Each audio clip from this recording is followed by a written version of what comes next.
You open your eyes, but your eyes are still closed. You're looking at the ceiling, but you're looking from the ceiling. That body lying on the bed is yours, and the thing standing in the corner of the room is watching you. Welcome. Today's topic is astral travel. But this isn't the usual, I flew up, saw the clouds, came back, it was amazing kind of video. Today I'm going to tell you the part nobody talks about, what you might actually encounter out there, and more importantly, how to protect yourself. Because everyone on the internet talking about astral projection tells you it's a beautiful experience. You should definitely try it. Nobody tells you this. There are rules to this practice, and if you go in without knowing them, coming back can get complicated. But first, let's clear something up so you don't get confused. Most people on this planet have astral projected at least once in their lives. They just didn't realize it because they called it a dream. Pay attention here. What you call a dream can actually be three completely different things. First, an actual dream. Your brain shuffling the day's data into random scenes. These are usually absurd, illogical,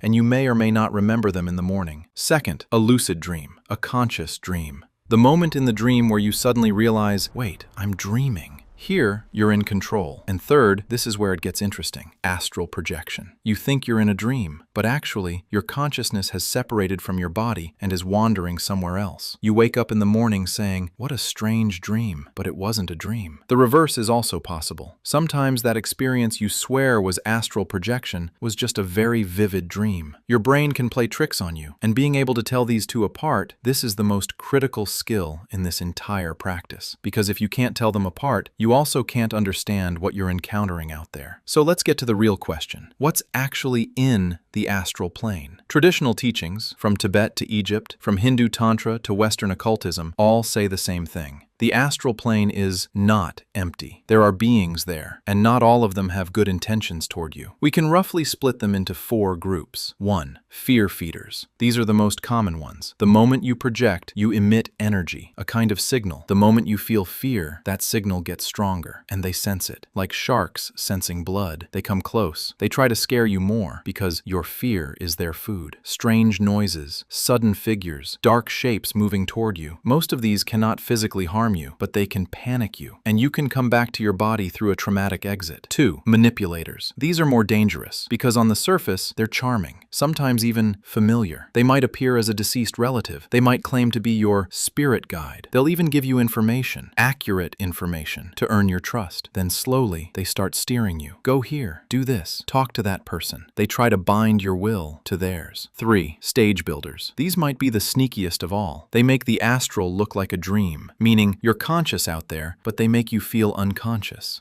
This is just a dream, no big deal. So you act carelessly, but it's not a dream. You're there. You're really there, and they're blurring your awareness on purpose. 4. Territory holders. These aren't aggressive, but they're territorial. There are places you shouldn't go. Cemeteries, old battlefields, sites of tragedy. There are beings with their own order in those places, and when you drop in unannounced, they may read it as an attack. You don't need to have bad intentions. Being an uninvited guest is enough. A lot of you are probably thinking, okay, but what can these beings actually do to me? My body is safe, only my consciousness is out there. That thought right there is the most dangerous thought, because the damage you take in the astral plane isn't physical, it's energetic. No knife stabs your body, but you can come back, unable to function for days. Constant fatigue, unexplained panic attacks, sleep paralysis episodes, recurring nightmares. Some of it can last for months. Worse, attachment. If a being opens a communication channel with you, that channel might not close,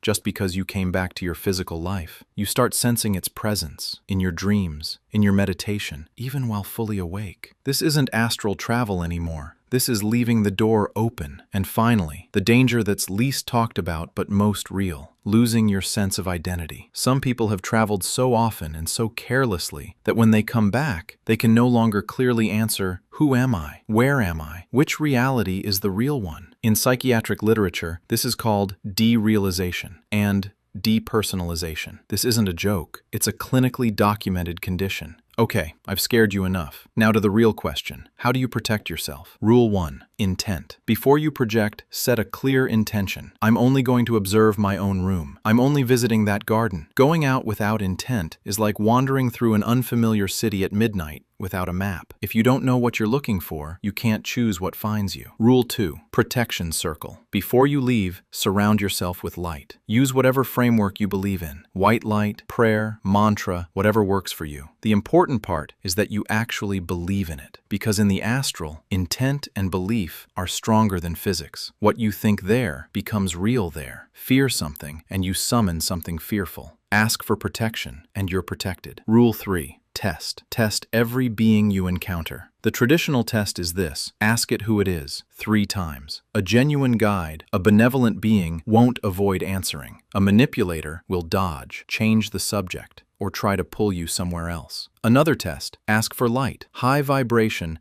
genuinely benevolent beings come with light or can withstand it. Dark-intentioned ones flee from it. Rule 4. Don't fear. Easier said than done, I know. But in the astral, fear equals feeding. Whatever appears in front of you, don't panic. Stay calm. Say, "You cannot harm me. I am leaving now," and return to your body with intent. Rule 5. Conscious return. Don't rush back into your body. Slowly start moving your fingers, then your hands, then your arms. Snapping back in panic leaves you feeling foggy for days. And when you return, always close the door, meaning set a clear intent. My journey is over. The connection is closed. I want you to understand this. Astral travel is not a bad thing. It's a tool humans have been using for thousands of years. Done right, it teaches you incredible things. But it's like driving a car. You need to know the rules before you sit behind the wheel. You don't hit the highway without a seatbelt. You shouldn't enter the astral unprepared either. If you're thinking about trying this for the first time, don't rush. First, learn how to meditate. First, start remembering your dreams. First, work on lucid dreaming. Astral projection is the last step, not the first. And if you're watching this right now thinking, "I'm already experiencing these things, but I'm scared," you're not alone. Drop a comment. Let's talk. In the next video,